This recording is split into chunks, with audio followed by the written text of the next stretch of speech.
Chinese દોરીના વેપારની તો પતંગ રસિયાઓ માટે ઉત્તરાયણ મોજ મસ્તીનું પર્વ છે। ત્યારે અવારનવાર ચાઇનીઝ દોરીના લીધે લોકોનો જીવ જતો હોય અને ગંભીર ઇજાઓ પહોંચતી હોય તેવા કિસ્સાઓ પણ સામે આવતા હોય છે।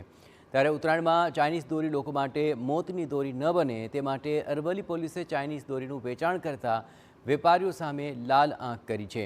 અરવલ્લીના મોડાસા, ધનસુરા, બાયડ, ટીંટોઈ સહિતના વિસ્તારોમાં છેલ્લા 3 થી 4 દિવસમાં પોલીસે દોરીનું વેચાણ કરતા વેપારીઓને ત્યાં દરોડા પાડ્યા અને ઘાતકી ચાઇનીઝ ફિરકીઓનો જથ્થો જપ્ત કર્યો છે। સાથે જ ગેરકાયદે દોરીનું વેચાણ કરતા વેપારીઓ સામે કાર્યવાહી આરંભી છે।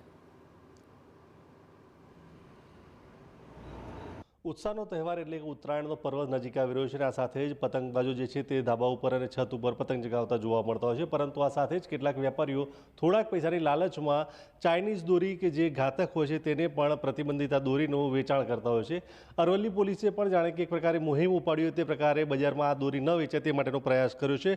વાત કરીશું અરવલ્લી એસપી સાથે, કયા પ્રકારની આ મુહિમ ઉપાડી છે અને અત્યાર સુધીમાં કેવા પ્રકારની કાર્યવાહી કરવામાં આવી છે?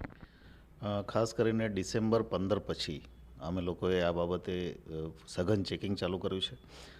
ઓલરેડી જાહેરનામું છે જિલ્લામાં અને અત્યાર સુધીમાં અમે લગભગ 6 લાખની કિંમતની આ દોરીઓ, 1200 ફિરકીઓ અને 8 આરોપીઓને વિરુદ્ધમાં કાર્યવાહી કરી છે।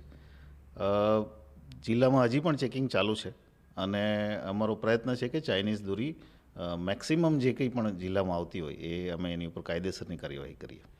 ખાસ કરીને સ્થાનિક પોલીસ ઉપરાંત એલસીબી, એસઓજી જેવી ટીમો પણ ચાઇનીઝ દોરી ઝડપવા માટેનો પ્રયાસ કરતા હોય છે। આ લોકો પણ ક્યાં સુધી આ જ પ્રકારનો પ્રયાસ કરશે અને લોકો આ પ્રકારે દોરી ન ખરીદે અને વેપારીઓ ન વેચાણ કરે તે માટે પણ અપીલ કરવામાં આવી રહી છે।